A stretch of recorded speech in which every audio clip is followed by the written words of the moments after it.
Well, hello and welcome to our webinar today. My name is Lance McCall, the Global Campaign Manager here at Ribbon Communications. And I'm joined today by an expert panel of my colleagues from Ribbon and ECI. You should be able to see them all there on your screen. So why don't you guys go ahead and introduce yourselves. Hey, good day everyone. I'm Elizabeth Page and I manage the national sales team for the U.S. regional market for Ribbon. And I just want to say thank you for being here. I'll make sure you have my contact information here chatted in a second as well. Jonathan? Yeah, thanks Elizabeth. Hi, I'm Jonathan Homa, coming from the ECI side. I'm responsible for portfolio marketing, specifically focusing on optical networking and SDN products. And today I'm pleased to be delivering my portion of the webinar from my apartment in Jerusalem, Israel. Off to you, David. Thank you, Jonathan, and good morning. I'm David Stokes, portfolio marketing as well, and I'm responsible for our packet portfolio. And I'm speaking to you today from a study in my house in the United Kingdom.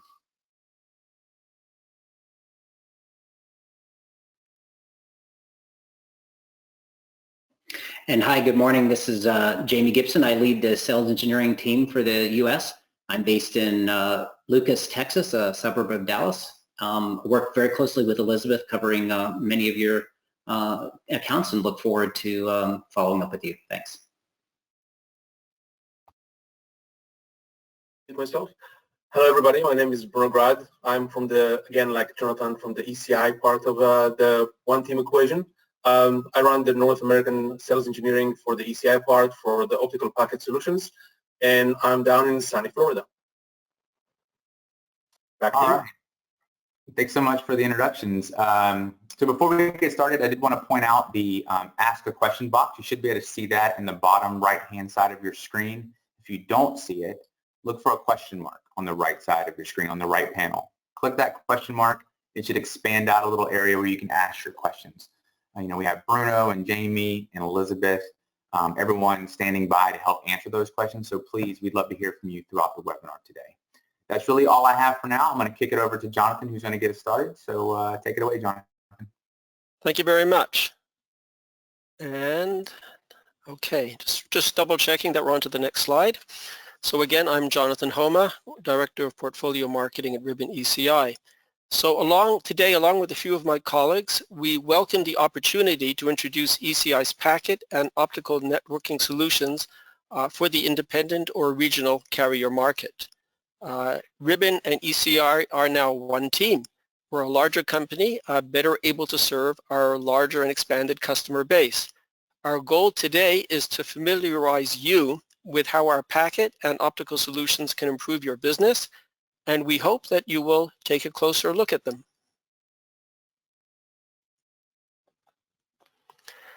So our networking solutions serve two primary bases of customers, communications service providers such as yourselves, as well as critical infrastructure verticals such as utilities and education networks.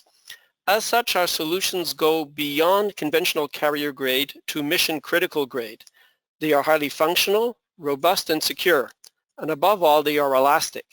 That means you can ensure that any investment in Ribbon ECI packet and optical networking solutions today are evolvable as technologies and service needs change. With a near 100% customer retention rate, we have proven that over and over again. So let's explore how we can make you a customer for our networking solutions. Ribbon ECI software and hardware-based products and solutions offer flexible deployment and architectures. They are deployable and proven in different parts of networks, in the cloud, in the core of networks, in the edge of networks, in metro locations, in access networks, and in the enterprise edge. Our products and solutions also run in different layers of communication network architectures, from the session and application layers to the optical and packet networking and transport layers. The majority of our solutions are deployable and proven in some of the largest scale NAV and SDN, both distributed and private clouds.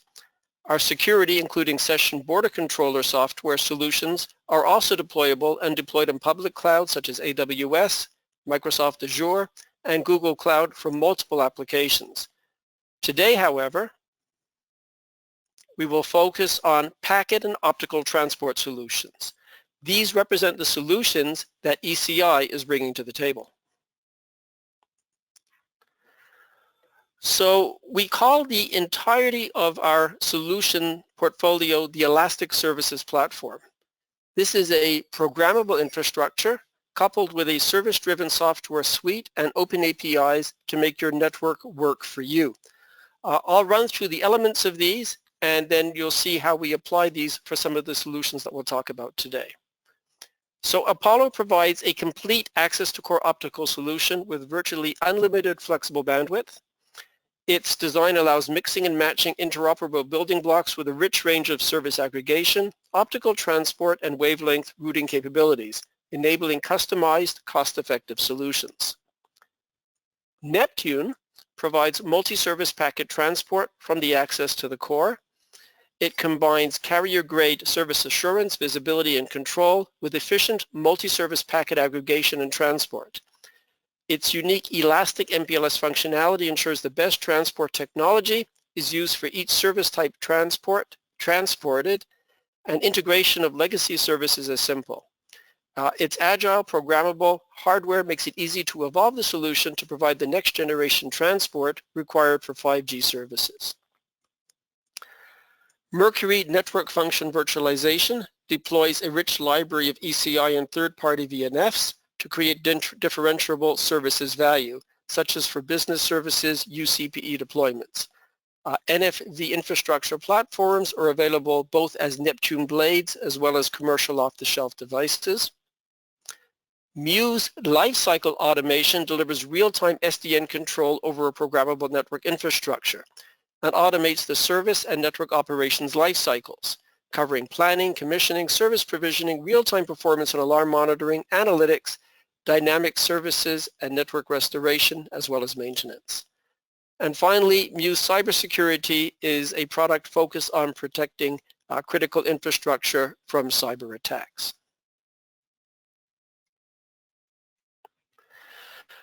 As we will show you, the Elastic Services Platform is extremely well suited to addressing the unique needs of customers and service providers such as yourself focusing as independent operators or regional carriers. Its second-to-none functionality lets you build solutions that enable you to compete head-on with Tier 1 network solutions. It is scalable and economical, allowing you to pay as you grow. Its intuitive network management through a single pane of glass lets you manage the entire solution with a small staff. Advanced features enable rapidly creating and provisioning services, adding revenues to your bottom line. It is secure at both the data and control planes. And above all, the Elastic Services Platform is flexible. So when you combine that with ECI Ribbon's proven track record of customization, we believe our solutions can be tailor-fit to your unique business needs. One point we'd like to mention is talking about RDOF. This is focused on many of our USA customers, where the solutions we present may in fact be covered by RDOF funding. This, as you know, is targeted at bringing high-speed broadband to more remote communities. And while this funding not only covers access technologies, but can also be extended to associated broadband aggregation and transport solutions that we'll be covering in the presentation today. We believe Ribbon ECI solutions are a great fit with these programs. They exceed FCC performance expectations. They can be used not just for high-speed residential broadband, but also do double duty for business services and mobile backhaul. And their cost structure will directly improve the average revenue per unit of the deployed solution. So that's something to consider when you're thinking about our solutions, that you can have a real win-win here in terms of some of the added value we provide, but also use them as a basis for RDOF funding. At this stage, I'm going to hand off the presentation to my colleague David, who will do the next segment of the presentation. And thank you, Jonathan. So just to reiterate again where we fit, what we're talking about today. So we are in the core of the network, the center of the network diagram here, and we connect data from the various access networks, fixed and wireless access networks, and we transport that efficiently across the network using packet transport and optical transport to the core of the network where the heavy-duty packet switching occurs in that network core. We don't actually do that heavy-duty packet switching. No, that's the role of the Ciscos and Junipers in this world. We make them look good by providing very, very efficient transport across the network to allow them to do their function. One element that we won't discuss today, but is exceptionally important in all of our solutions, is our Muse network management.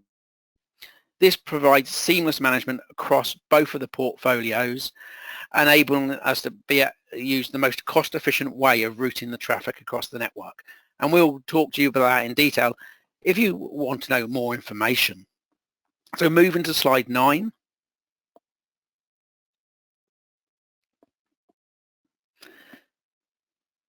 With our packet, Neptune, and our optical, Apollo portfolios, we're able to route the traffic efficiently across this network. And as I said, Muse does a seamless job of choosing the most efficient path for the traffic as it traverses the packet and the optical network. And we use multi-layer optimization to ensure the most efficient path is carried by this traffic. So on the first part of the presentation, I will talk about the packet network, and then Jonathan will conclude by talking about the optical network. But what solutions are we actually trying to solve? And if we move to slide 10, the solutions we're trying to solve have been driven by the evolution of the telecommunications market over the last few years and into the next 5-10 years. And it's massive change. Firstly, one we all take as a given today, but it shouldn't be. It's only very recently, within the last 5-10 years, that packet has become the ubiquitous and dominant technology for all services and all applications. And this is really, really important. And important for 2 reasons. Firstly, it has and continues to accelerate the deployment of new services and new applications, because the app developers only have to design applications for one underlying transport network and infrastructure. They don't need to keep redesigning for different transport networks. Really, really, really helps the uptake on applications, which then feeds back into more iterations, etc. So we get a rapid acceleration in the amount of services, and we've seen that. Secondly, we, or you, as network operators, are trending to a single transport infrastructure, optimized around transporting packet. We're not there, of course, not yet. There's still ATM in the network. There's even TDM with legacy services, and we even see some PDH, and of course, circuit switched voice. But we're trending to one transport infrastructure. This means that we can put all of our investment and innovation in making that the most optimized and an efficient network that we can. And again, this means that packet transport network, and by packet transport here, I include the specific packet transport and also the underlying optical layer that's required to make that efficient. We're able to make that efficient in terms of capacity and add more and more functionality to that transport to make it easier and easier to use and more ability to generate revenue. In addition, we see exponential growth in the demand for bandwidth. And this is from all applications, mainly due to the use of video services, cloudification of the services. So where services all used to be sat on your desktop, most of these services have now migrated into the cloud. That requires extremely good, reliable, low latency communications. So we see that putting bandwidth pressures on the network and the network connectivity. And we also started to see massive bandwidth connectivity required between data centers. You know, the Googles and the Facebooks of this world require massive connectivity. So that's also driving huge capacity needs. This bandwidth growth will only continue to accelerate. And we start seeing fiber to the home being commonplace, 300 meg, 600 meg, 1 gig to people's homes. And we're starting to see the 5G rollout, where we see yet another 2 orders of magnitude increase in capacity from mobile. And this is driving the need for high-capacity packet platforms that will support the full range of services and massively reduce the cost per bit of transport at the optical layer. Another major trend that we're seeing is the need for network convergence. I hinted at this before when I said that we have one network there. There's a definite need across the industry to converge networks and to try and consolidate down into one or two transport networks that you manage that are able to be truly multi-service and manage all the services in them. We're also starting to see finally the end of the legacy TDM networks. I say finally because there's been a large number of false dawns in killing the legacy TDM networks, and they still seem to be very persistent in being there. We're now reaching a point where some of these networks are 20 or 30 years old. They are well past the end of life. They're just falling over from old age, and you're having to scavenge parts to keep them alive. This really isn't an efficient way to run, and you reach a point where we actually really do need to turn off these networks. So finally, I think we're starting to see some management thought or pressure to retire these networks. And of course, across all of this, we see an massive increase in the amount of malicious attacks on our networks, and it is very important that we can add security where and when we can in the network. And Jonathan will touch at this on the optical layer where we can put encryption in, or in the packet layer where we can run MACsec and IPsec to try and stop a man-in-the-middle type attacks.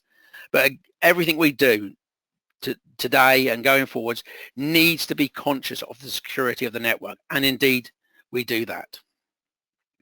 So if we move to slide 11, as I said, in this section, I will focus on the packet solutions that are based around our Neptune packet portfolio.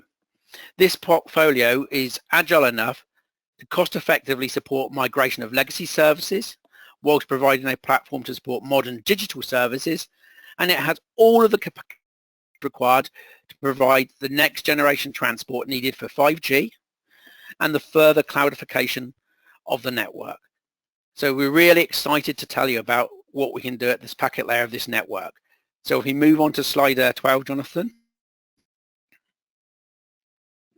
What I'm going to do here is just tell you two of our building blocks. So we have multiple building blocks around what makes our solution special, but our two, I think, most important ones. Firstly, we as a packet transport specialist have focused massively over the past couple of decades on being able to provide both dynamic and deterministic packet transport. So this is just a graph showing the evolution of packet transport technology over the last, I suppose, 20 years. We have really focused on the needs of providing the dynamic and the deterministic packet transport. And of course, we have all the IP/MPLS capabilities needed to do the dynamic nature. What we do in addition is we have heavily focused our thoughts and our development around also providing determinism, which was pretty much not thought of as important in the early days of packet transport, but we thought otherwise. And so we were one of the first companies to introduce MPLS-TP as an alternative to pure IP/MPLS. With MPLS-TP, we can provide deterministic packet transport by guaranteeing and minimizing latency, packet delay variation, and reliability, and provide high reliability. MPLS-TP also provides bidirectional paths, strong OANM capabilities, and guaranteed switching times that meet the sub 50 milliseconds, which was mandatory for SONET. It can also be configured to guarantee sub 10 millisecond switching, which is far better than SONET. These capabilities allow our customers to sell into markets that require packet transport, but need this packet transport to have deterministic performance, critical industries, defense, for example.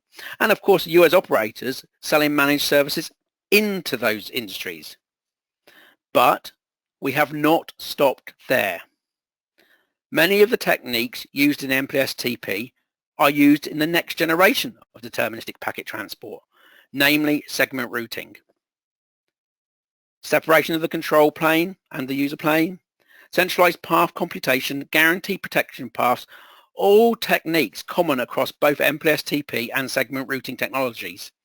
So of course, we have introduced segment routing into our packet transport capabilities.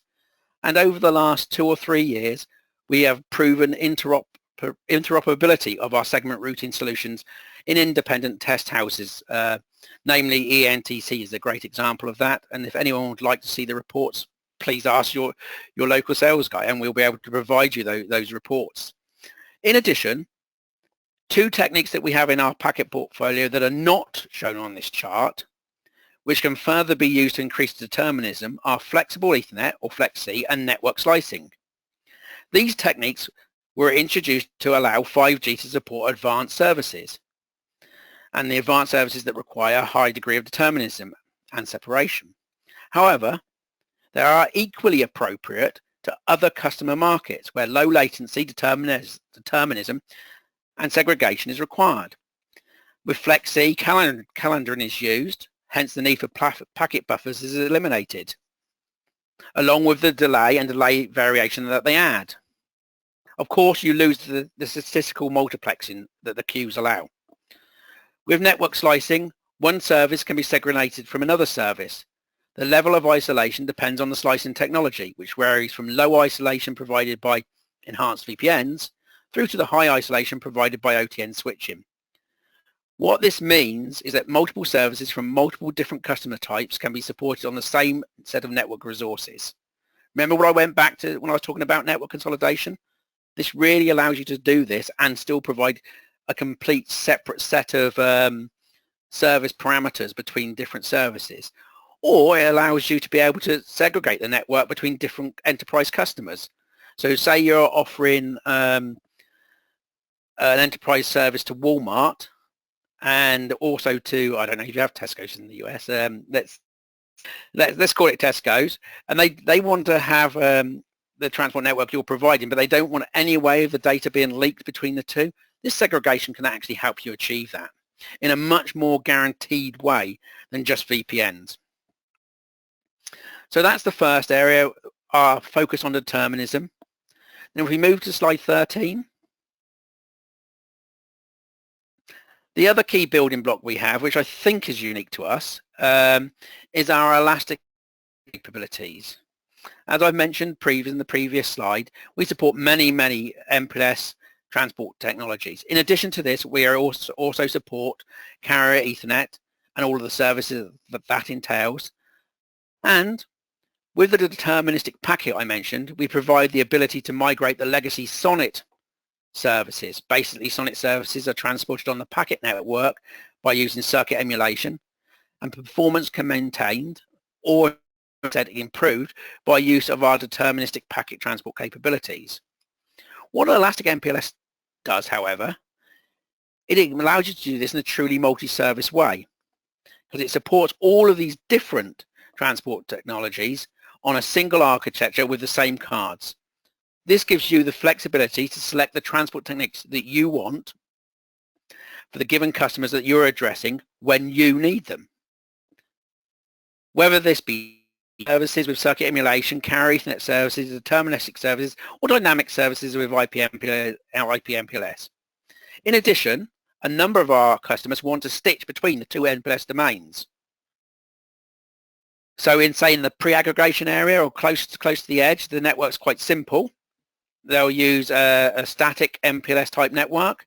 Nearer to the core, where it gets more complicated and more meshed, they want to use a dynamic MPLS type network. We provide the ability to stitch the two domains to have paths running across from end to end. And that becomes an extremely cost-efficient way of running the network. And of course, to our Elastic MPLS capabilities, we have now added our segment routing capabilities as the next generation deterministic way of transporting packet. So if we move to slide 14, Jonathan.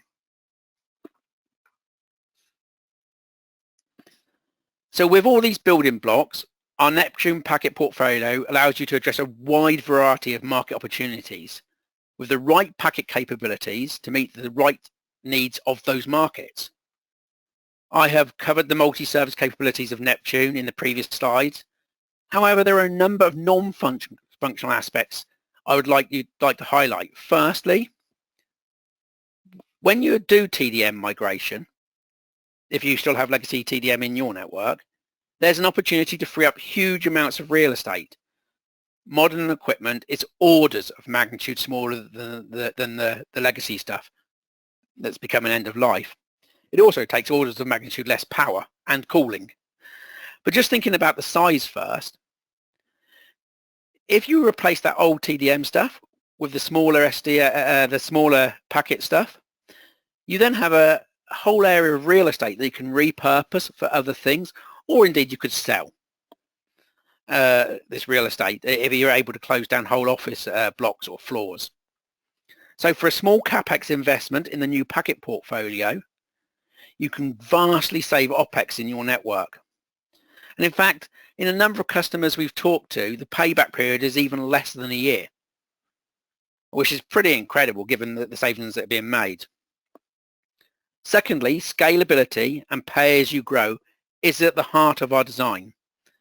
We provide a scalable packet switching fabric which can be grown. And then by adding cards that add extra functionality, we're able to grow the functionality and scale the functionality as you need it. In addition, we have a unique expansion unit capability whereby you can screw a small expansion shelf onto the top of your existing equipment in live networks, and it connects to the backplane, so you can grow your network in service by adding an expansion shelf to carry new cards. In addition, software programmability allows functionality to be enabled as required. And finally, in most of our chassis, we have a card slot available for an x86 card. This allows you to provides a carrier class network functions virtualization infrastructure capability. On that, you can house VNFs as and when you require them, allowing you to add specific functionality right on those equipment as and when it becomes available. What NFV was designed for, basically. With this range of boxes, the operator can choose, or you can choose, the right size box for your needs today, and they will scale for your needs tomorrow. However, one other thing to mention is no one in their right mind is going to deploy a solution that cannot guarantee network reliability. And with Neptune, we provide this both at the equipment level with redundant cards, slide 13, Jonathan, with redundant cards, and at the service level with multiple path protection mechanisms. Neptune, in conjunction with our intuitive management system, provides extensive fault management capabilities, providing right first time identification of faults, hence reducing the truck rolls involved with fixing a fault. And we can talk to you a lot more about some of our advanced fault management capabilities. Finally, before I move on to talk about some of the case examples, it's worth mentioning that Neptune provides all of the transport capabilities today that will allow you to participate in the lucrative 5G transport market, but more on that later. So slide 15. So as I said, I will talk to you about some of our examples of our services that we offer. And also, if you're interested, we can talk to you about some of the other ones what we have great experience in. So that's just a quick snapshot of what I'm going to cover in the next couple of minutes. So moving to slide 16.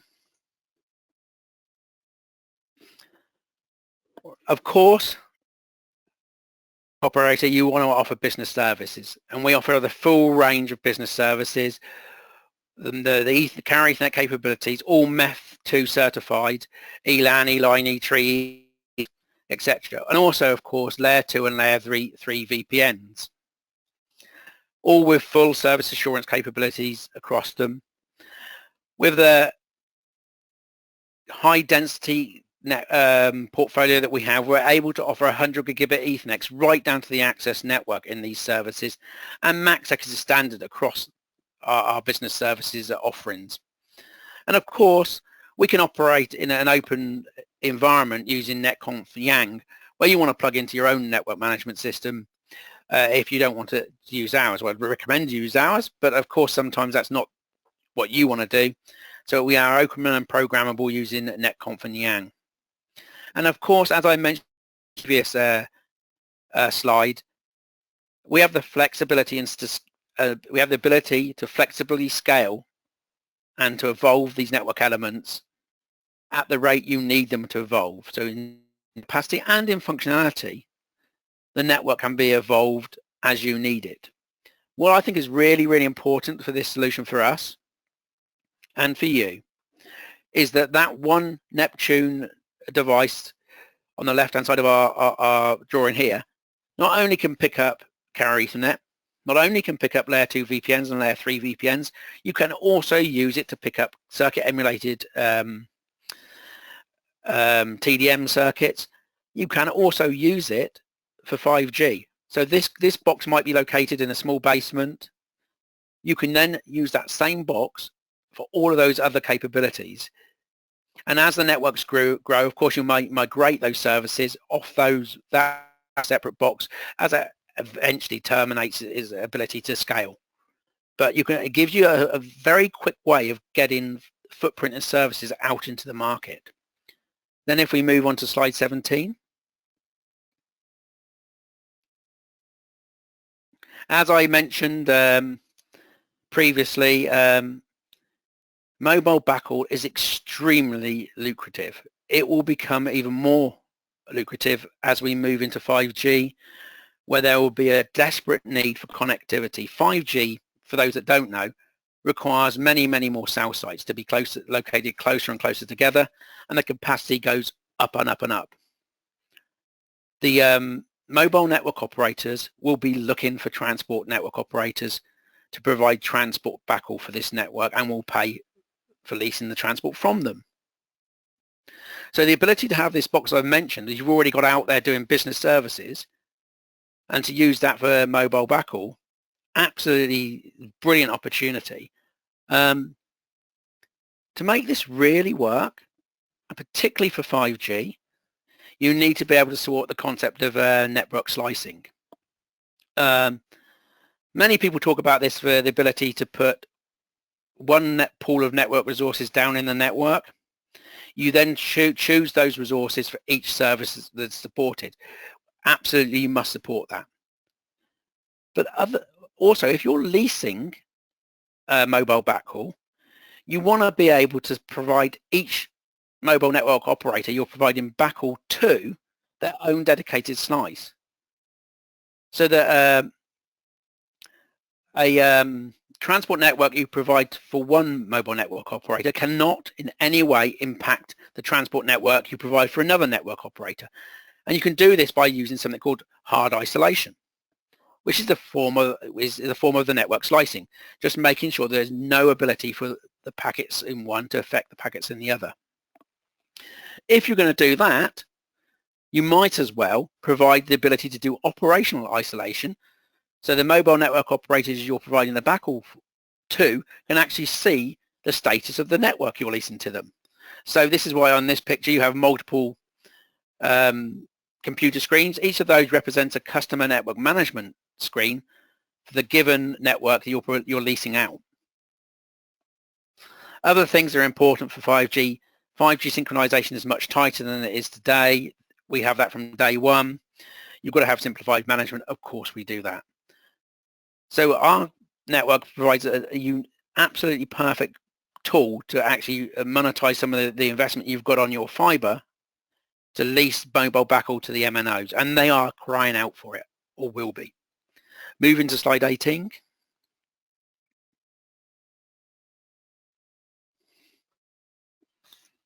And finally, very briefly, critical infrastructures, utilities, transportation are looking to modernize.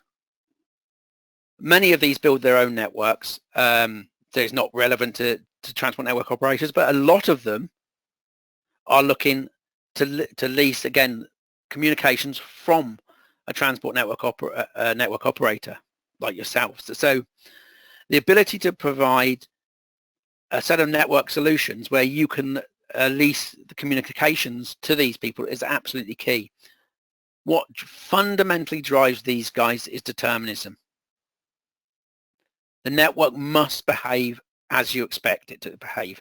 And as I mentioned before, our solution really does tick that box. The other area which they're really hot on is security. And we provide specific tools that allow you to secure the operations technology at the point of access. So if you're interested in this, we can go in a lot more detail, but I don't want to dwell on this area, just to say that this is a solution which gives you a really great opportunity to start selling managed services into critical infrastructures. Moving to slide 19. So finally, on the Neptune area, just to give you an idea of our entire portfolio here, ranging from the very small devices, the 1010D here on the bottom left is actually a DIN rail mountable device, no bigger than a pen, and it can carry 5 gigabits worth of switching. Incredible, really, when you think about it. Then that ranges, then the portfolio ranges all the way up to our new boxes, the 2514 and 2532, which are full rack and can do 42 terabit. One other thing to mention is the customers and you will not accept these boxes getting bigger as capacity needs get bigger. So we're migrating capacity down through the network. So now we already see the 1250 having 400 gigabit Ethernet interfaces, and early next year the NPT 1300 will even support 400 gigabit Ethernet. Incredible way to grow your network whilst not increasing the size of your footprint and real estate, and really important that you are able to. So then I'll move on to slide 20. As I mentioned very briefly, security is absolutely key. This is key both to the packet and optical domains. Firstly, traffic security, layer 1 encryption, Jonathan will explain later. The isolation I mentioned gives you security, MACsec isolation, encryption, and IPsec. But of course, platform security with secured chain of trust and all of the authentication and access control required to secure the data communications network, fundamental in today's transport networks. So I will now hand you back to Jonathan, who will go through our optical portfolio. Thank you very much, David. So I'll be talking about our optical aggregation and transport solutions that, as you can see, you can deploy in conjunction with our packet transport solutions or on their own. So among Apollo's major strengths is its flexibility. Apollo can be applied to a broad range of applications and the various topologies that accompany these applications. These range from the access to the metro core, as well as extending optical connectivity across regions and over long-haul links. Apollo, as a rich and scalable optical networking system, has versatility for multiple applications. Today, we're just going to highlight 3 of these in this webinar, focusing on values that we see are very specific or can really benefit regional carriers. If there are some other applications on this list that catch your eye, like layer 1 business services or perhaps wide area data center interconnect, please come back to us for more details, and we'll be happy to provide those to you. So optical aggregation application is a logical place to start. This is responsible for aggregating many lower speed interfaces into a smaller number of wavelengths for cost-effective transport. Apollo has multiple values here. First, it supports a wide variety of service or client interfaces. Second, it provides customers with multiple choices on how to accomplish aggregation, including using muxponders, transponders, and metro-optimized OTN switches. And I'm not going into the description of how this technology works. I'm assuming that most of the people on this call understand the basics of optical networking. If there is some questions on these, again, come back to us for some of those details.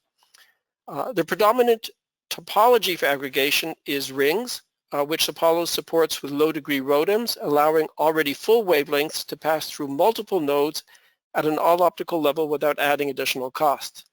Apollo also supports multiple protection options in the case that a ring breaks, for instance, to route traffic over a backup links in an alternate direction. And a final point that applies to all applications is that Apollo comes with comprehensive network management for node configuration, link provisioning, performance monitoring, and maintenance. The next application we'll look at is optical backbones. In this applications, services are already aggregated into high-capacity wavelengths. Now this can take place, as per the previous slide, at the optical level, or where a packet network aggregates the services at the packet layer. The responsibility of an optical backbone application is transporting this high bandwidth traffic among core network nodes. Ribbon ECI's first value here is aggregating these aggregated wavelengths into even higher capacity wavelengths. Here again, Apollo provides choice through a different selection of transponders, muxponders, and even higher capacity OTN cross-connects. Moreover, Apollo provides a second level of choice for performance optimized transmission, where you need to maximize capacity for a given distance, or as is usually the case, using what we call density, power, cost optimized transmission. Apollo also supports a variety of sophisticated multi-degree ROADM architectures for collecting and routing the wavelengths in mesh topologies, and where needed, connecting nodes over long-haul distances. And as previously stated, Apollo comes with a comprehensive network management through a single pane of glass.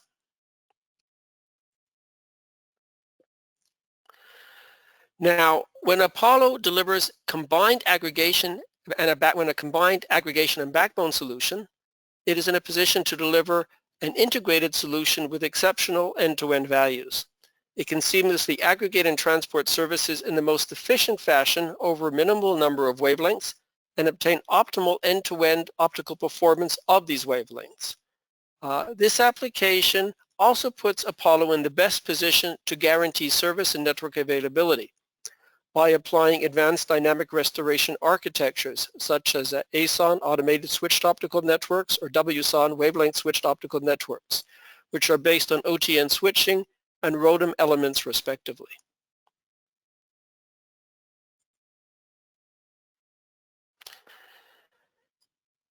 In the previous few slides, we identified several applications of what Apollo can do for you. Now let's explore why Apollo. An essential value Apollo provides is choice. Here we see how Apollo provides choice for optical transmission. The first choice is optimized for performance. In this case, this extracts the maximum capacity for any distance and fiber condition when you need the maximum speed or capacity on a given wavelength between 2 points. In particular, over longer distances, this is the way to go. The second approach is optimized for density and power, while delivering performance that is strong enough for most applications. This approach makes use of industry-standard pluggable transport technologies, enabling you to upgrade easily to new faster generations as these become available in the same pluggable form factor.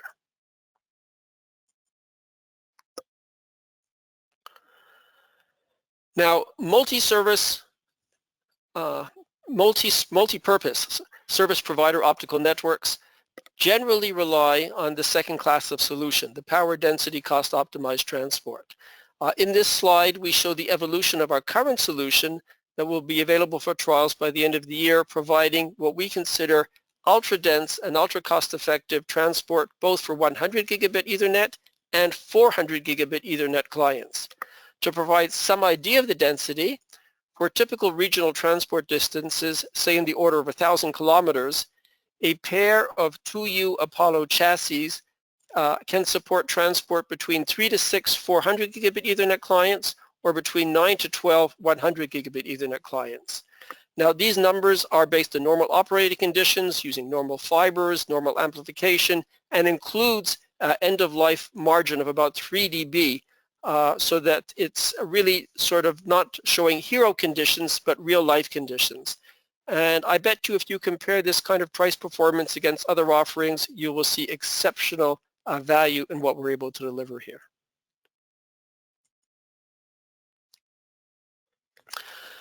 Here is a snapshot inside of what Apollo can bring to the table on the ROADM front. Again, emphasizing choice, Apollo can deliver from low degree to high degree ROADM nodes with virtually any combination of colorless, directionless, or contentionless add-drop.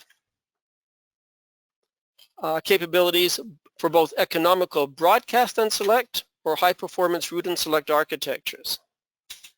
To highlight a few ROADM modules, we have an ultra-compact 4-degree module with integrated amplifiers that is ideal for aggregation rings. At the high end, we have a contentionless collector that allows adding and dropping multiple wavelengths of the same color with very low insertion loss.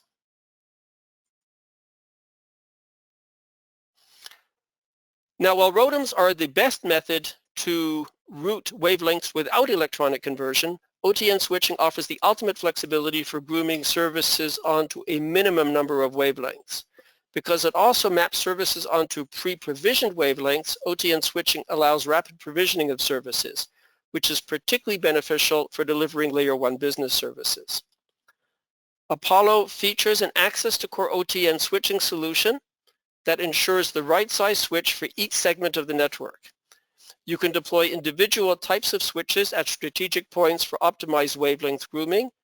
That, by the way, works seamlessly with our ROADM solutions or an entire end-to-end OTN switching solution.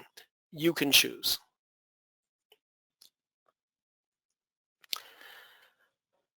In the previous few slides, we have laid out Apollo capabilities for aggregating, transmitting, and routing wavelengths through a network. Apollo is also supreme for monitoring its own performance. The LightPULSE application monitors optical power, noise, and other essential parameters, and with trends analysis, it detects potential problems early on before they become service affecting. Moreover, LightPULSE uses an integrated approach so that no extra blades or cost is required, and through central monitoring, it totally eliminates the need to make truck rolls.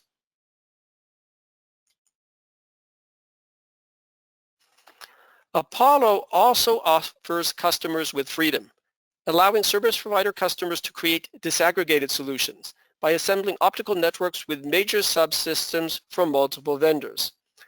While obviously we would like to sell you an Apollo solution as an integrated system, ECI Ribbon have the capability to respond to customer requests to procure Apollo subsystems individually. This covers OTN transport, OTN switching, and ROADM line systems. And each subsystem is controllable via open standard interfaces. This also enables you to add Apollo value to your network as an overlay. In particular, Apollo demonstrates its commitment to this direction by our active participation in the Open ROADM Forum that AT&T is driving. As part of this activity, recently we demonstrated interworking between an Apollo OTN switch and a Sienda muxponder at the data plane. In other words, they were able to send and receive signals between each other at the optical level.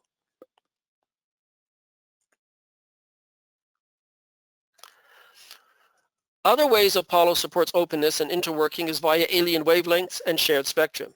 Here we show an example of alien wavelengths, where Apollo is transporting third-party alien wavelengths or third-party wavelengths through its ROADMs, and it has complete management and monitoring oversight over these wavelengths.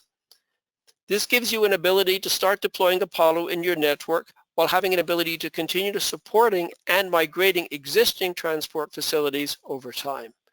So in other words, you don't need to forklift old equipment out of the network. You can start migrating Apollo into your network gradually while continuing to support existing facilities that are critical to your business. Now, to provide some perspective on our packet and optical transport solutions, David and I will now run through a few use cases just to give you some further insights into how these are deployed within our customers. Not all these use cases have been announced, in which case we can unfortunately not reveal the customers' names. David, I think you have the first one. Yes, I do have the first one.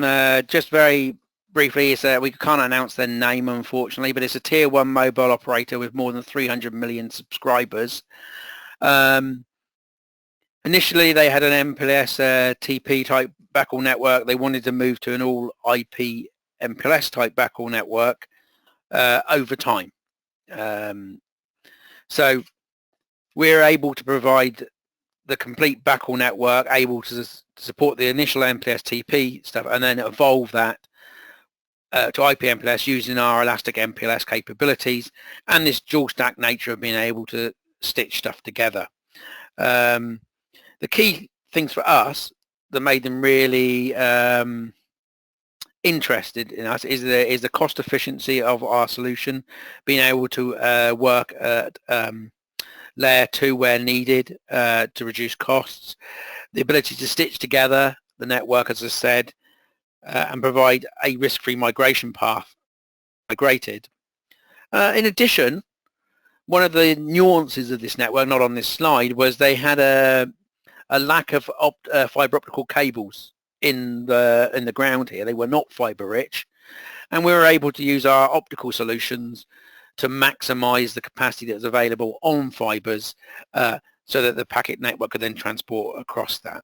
And as you can see here, at the time, our full range or sizes of network were deployed, right from the small boxes, the 1050, which is shown here, but they're now actually deploying 1022s, which is a smaller box again at the edge, and 3,000 of those through the access, through the pre-aggregation and the aggregation network.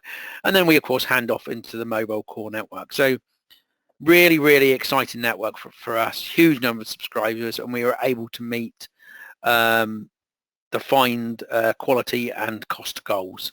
That's probably what's worth saying at this point. Oh, the one that I forgot to mention, extremely ruggedized platform. A lot of this stuff has to go in outside plant. Our platform is very ruggedized for this with extended temperature ranges, etc. Thank you, Jonathan. Okay, thank you. I'll pick it up from here.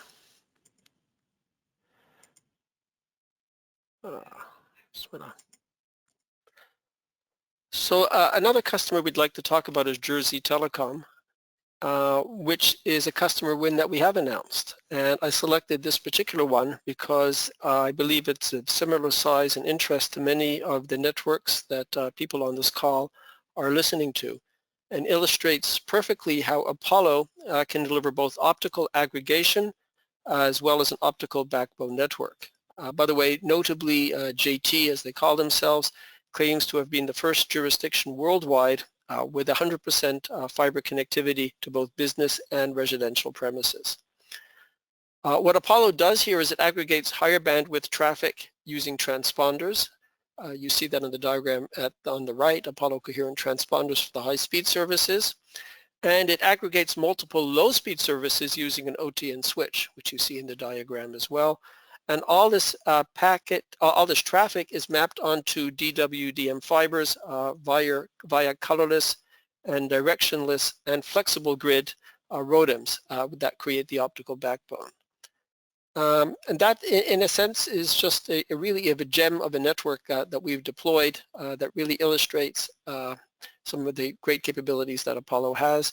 One of the things worth mentioning, which we talked about the network management, this also includes an integrated time domain reflectometry capability for quickly locating any fiber breaks. Again, this is integrated as part of the LightPULSE solution. Here's an example of an ECI deployment with a regional US provider that is, as part of their business, delivers telephone, high-speed internet, as well as digital television services. Again, this is a combined Neptune and Apollo solution. Neptune is used for aggregation at the packet layer of T1 and 10 gigabit Ethernet services, while Apollo delivers a 100G optical backbone, including the use of ROADMs at strategic locations. One of the things worth mentioning here is ECI was not the incumbent provider of this network, but we had got this customer through a reference with one of our channel partners. They were unhappy with their existing supplier and gave us a chance, and we expect to announce this win soon. So in that same light, we hope that if you have not deployed ECI networking solutions until now, you will also give us a chance to show you what we can do. So in summary, we believe that Ribbon ECI's elastic networking solutions can provide the missing piece in your packet or optical networking puzzle. Not only do we provide innovative value, we are cost-effective, secure, with a proven track record of customization and easy integration. And our elastic network promise is that solutions you deploy today can evolve easily into the future as network demands and technologies change. So we look forward to working with you.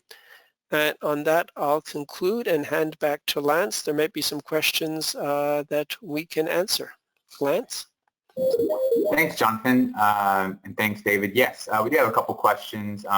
Yes, we will have the slides available, so probably later this afternoon, please look for an email.